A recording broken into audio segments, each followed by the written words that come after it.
Akwụkwọ nke abụọ nke Samuel isi nke 18. David wee gụkọta ndị ya na ha nọ doo ndị isi usuu ndị ikom 20 na ndị isi usuu ọgụ ndị ikom 5 iche ha. David wee zipụ ndị ha, otu ụzọ n'ụzọ atọ n'aka Joab, na otu ụzọ n'ụzọ atọ n'aka Abishai nwa Zeruaya nwanne Joab, na otu ụzọ n'ụzọ atọ n'aka Itai bụ onye Gat. Eze wee sị ndị ya, aghaghị m isi unu pụọ, ọbụla mụ onwe m. Ndị ya wee sị, ị ga-ahapụ? N'ihi na ọ bụrụ na anyị agbalaga ha agaghị atụkwasị anyị obi. Ọ bụrụkwa na nkewa n'ime anyị anwụ, ha agaghị atụkwasị anyị obi. N'ihi na ugbu a ọgụ nnu ndị ikom na nnu 5 dịka anyị dị. Ma ugbu a ọ dị mma ka ị bụrụ anyị onye inyeaka site n'obodo. Eze wee sị ha, ihe dị mma n'anya unu ka m ga-eme. Eze wee guzo n'akụkụ ọnụ ụzọ ámá. Ndị ya niile wee na-apụ n'ọgụ 5 na nnu 2 na ọgụ 10, nnu 2 na ọgụ 10. Eze wee nye Joab na Abishai na Itai iwu sị, meenụ nwayọọ n'ahụ nwa okorobịa bụ Absalom n'ihi m. Ndị ya niile nụkwara mgbe eze nyere ndị isi niile iwu banyere Absalom. Ndị ya wee pụọ jee n'ọhịa izute Izrel. Agha ahụ wee dị n'oke ọhịa Ifrem, wee tigbuo ndị Izrel n'ebe ahụ n'ihu ndị ohu David. Ntigbu ukwu wee dị n'ebe ahụ n'ụbọchị ahụ bụ ọgụ nnu ndị ikom 200 na nnu 10. Wee na-agbasa agha ahụ n'ebe ahụ niile, ala ahụ niile, n'elu ala ahụ niile. Oke ọhịa ahụ wee ripịa ọtụtụ mmadụ n'etiti ndị Izrel n'ụbọchị ahụ karịa ndị mma agha ripịara. Absalom wee zute ndị ohu David, ma Absalom na-anọkwasị n'ịnyịnya muul ya. Ịnyịnya muul ahụ wee baa n'okpuru alaka atụhịrị atụhị nke osisi terebint. Isi ya wee kogide n'osisi terebint ahụ, wee doo ya n'etiti eluigwe na ala. Ma ịnyịnya muul ahụ nke dị n'okpuru ya gabigara. Otu nwoke wee hụ ya gosi Joab sị, lee, ahụrụ m Absalom ka ọ kwụrụ n'osisi terebint. Joab wee sị nwoke ahụ nke na-egosi ya, ma lee, ị hụrụ ya, ma gịnị mere i tigbughị ya n'ebe ahụ ruo ala? Ọ ga-abụkwa olu m inye gị ọlaọcha 10 na otu ihe okike. Nwoke ahụ wee sị Joab, ọ bụrụkwa na mụ onwe m ejide n'ọbụ aka m nna ọlaọcha 2 na ọgụ 10, ma m gaghị eseta aka m megidekwa nwa eze. N'ihi na ọ bụ na ntị anyị ka eze nyere gị na Abishai na Itai iwu sị, lezienụ anya banyere nwa okorobịa ahụ bụ Absalom onye ọbụla. Ma a sị na eme m otu a, m ga-eme ihe ụgha megide ndụ m, ma ọ dịghị okwu ọbụla a ga-ezonarị eze. Gị onwe gị ga-eguzokwa onwe gị n'akụkụ ọzọ.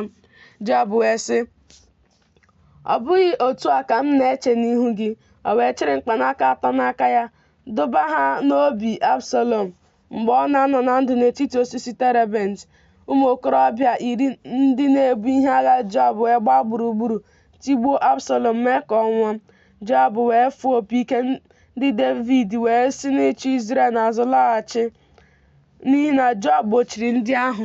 Ha wee were Absalom tụba ya n'olulu ukwu n'oke ọhịa ahụ, mee ka oke ọbụ ukwu nke nkume guzo n'elu ya. Izrel niile wee gbalaga onye ọbụla n'ụlọ ikwu ya. Ma Absalom mgbe ọ nọ na ndụ, o nwere ogidi nke dị na ndagwurugwu eze guzoro onwe ya, n'ihi na ọ sịrị, enweghị nwa nwoke ime ka echeta aha m. O wee kpọọ ogidi ahụ aha ya. Wee kpọọ ya ihe ncheta Absalom ruo taa. Ahimaaz nwa Zedọk wee sị, biko ka m gbaa ọsọ zie eze ozi ọma, nha Jehova ekpepụtawo ya n'aka ndị iro ya. Joab wee sị ya, ọ bụghị onye ozi ọma ka ị ga-abụ taa, kama ị ga-ezi ozi ọma ụbọchị ọzọ. Ma taa ị gaghị ezi ozi ọma, n'ihi na nwa eze anwụwo. Joab wee sị onye Kush, jee gosi eze ihe ị hụworo. Onye Kush ahụ wee kpọọ isi ala nye Joab gbaa ọsọ. Ahimaaz nwa Zedọk wee sịkwa Joab ọzọ, ma otu ọ dị, biko ka m gbaa ọsọ mụ onwe m kwa n'azụ onye Kush. Joab wee sị, n'ihi gịnịkwa ka gị onwe gị ga na-agba ọsọ nwa m? Ma ọ dịghị ozi ọma hụtara gị. Ma otu ọ dị, m ga-agba ọsọ ka o kwuru. Ọ sị ya, gbaa ọsọ. Ahimaaz wee gbaa ọsọ gburugburu ala gbabiga onye Kush ahụ. Ma David na-anọdụ n'etiti ọnụ ụzọ ámá abụọ ahụ. Onye nche wee jee ruo elu ụlọ ọnụ ụzọ ámá ruo mgbidi obodo, wee welie anya ya hụ, ma lee, otu nwoke na-agba ọsọ naanị ya. Onye nche wee kpọọ oku gosi eze. Eze wee sị, ọ bụrụ na ọ bụ naanị ya, ozi ọma dị n'ọnụ ya. O wee gbasi ike bịaruo nso. Onye nche wee hụ nwoke ọzọ ka ọ na-abịa.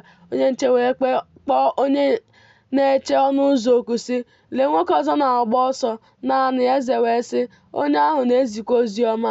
Onye nche wee sị, "Mụ onwe m na-ahụ ọgba ọsọ nke onye mbụ, ọ dị ka ọgba ọsọ Ahimaaz nwa Zadọk." Eze wee sị, "Enyi nwoke ka onye ahụ bụ, ọ bụkwa ezi ozi ọma ka ọ na-abịa izi." Ahimaaz wee kpọọ oku sị, "Eze udo." Ọ kpụ isiala nye eze, kpuchie ihu ya n'ala sị, "Onye a gọziri agọzi ka Jehova bụ Chineke gị bụ, onye mechibidoro ndị ikom ahụ ndị weliri aka ha imegide onye nwe m bụ eze." Eze wee sị, "Udo dịrị nwa okorobịa ahụ bụ Absalọm." Ahimaaz wee sị, "Anụrụ m oke igwe mmadụ mgbe Joab zitere ohu eze na ohu gị, ma amaghị m ihe ọ bụ." Eze wee sị, "Chegharịa, guzo onwe gị n'ebe ọ." Wee chegharịa guzo. Ma lee, onye Kush bịara. Onye Kush wee sị, "Ka ezi onye nwe m bụ eze ozi ọma, n'ihi na Jehova ekpepụtawo gị taa n'aka ndị niile na-ebili imegide gị." Eze wee sị onye Kush ahụ, "Udo dịrị nwa okorobịa ahụ bụ Absalọm." Onye Kush wee sị, "Ndị iro onye nwe m bụ eze na ndị niile biliworo megide gị imejọ gị, ka ha dị ka nwa okorobịa ahụ." Eze wee maa jijiji nke ukwuu, rigoruo elu ụlọ nke ọnụ ụzọ ámá kwaa akwa.